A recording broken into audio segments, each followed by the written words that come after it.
มาบัดนี้ตกถึงยามฤดูแล้งสะแปงบ้านทางบ้านพี่ก่อไฟสีลมพัดตองเสียงกองสะดันหูแสนคิดทอดยอดสู่ยามอยู่ห่างน้อไกลกันคุณแล้ว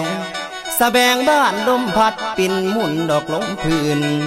สุดที่ฟื้นทนใดอุกภายในหัวใจพี่นางเอ้ยนาง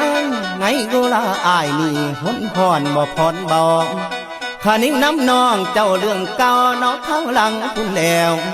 มันยังฝังในใจเสียจ้องจำเด้อจิตอายคำที่สายเคยเว้าไว้น้ำสาวเบิดทุกสิ่งคำคำเอ้ยคำความที่ยิ่งบอกนั้นยังจำมันแม่นบ่ไหมน้องว่าน้องหักอายสายบอกหักน้อจอมควันคุณแล้วที่สองเอาสัญญากันพี่บ่ลืมแต่เขาคุณเคยนอนนุ่นตากน้องจะดอมเบาอมอมเบาอมอม